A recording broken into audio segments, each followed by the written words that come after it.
Hormuz കടലിടുക്കിന് സമീപം അടുത്തിടെ ആക്രമണത്തിനിരയായ വാണിജ്യ കപ്പലിലെ ജീവനക്കാർ സുരക്ഷിതമായി തായ്ലൻഡിലെ ബാങ്കോക്കിൽ എത്തിച്ചേർന്നു. ലോകത്തിലെ തന്നെ ഏറ്റവും പ്രധാനപ്പെട്ട കപ്പൽ പാതകളിലൊന്നിലുണ്ടായ ഭയാനകമായ സംഭവ വികാസങ്ങൾക്ക് ശേഷം വിവിധ രാജ്യക്കാരായ ഈ ജീവനക്കാരെ വിജയകരമായി ഒഴിപ്പിക്കുകയും പ്രത്യേക വിമാനത്തിൽ ബാങ്കോക്കിൽ എത്തിക്കുകയുമായിരുന്നു.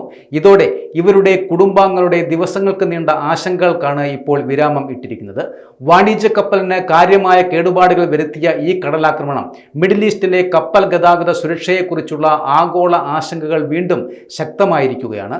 ഈ ആക്രമണത്തിന്റെ എല്ലാം ഉറവിടം അധികൃതർ ഇതുവരെ കൃത്യമായി തിരിച്ചറിഞ്ഞിട്ടില്ല എങ്കിലും അന്താരാഷ്ട്ര നാവിക സഖ്യങ്ങൾ സംഭവത്തെക്കുറിച്ചും കപ്പലിന് പതിച്ച അവശിഷ്ടങ്ങളെക്കുറിച്ചും സജീവമായി അന്വേഷണം നടത്തിവരികയാണിപ്പോൾ. സുവർണഭൂമി വിമാനത്താവളത്തിലിറങ്ങിയ ജീവനക്കാരെ നയതന്ത്ര പ്രതിനിധികളും മെഡിക്കൽ സംഘവും ചേർന്നാണ് സ്വീകരിച്ചത്. ഭയന്നുപോയി എങ്കിലും ജീവൻ തിരികെ കിട്ടിയ ആശ്വാസത്തിൽ എത്തിയ എല്ലാവർക്കും അടിയന്തര ആരോഗ്യ പരിശോധനകളും നൽകിയിട്ടുണ്ട്. ഇവരുടെ ആരോഗ്യനില തൃപ്തികരമാണ് എന്നാണ് റിപ്പോർട്ട് പറയുന്നത്.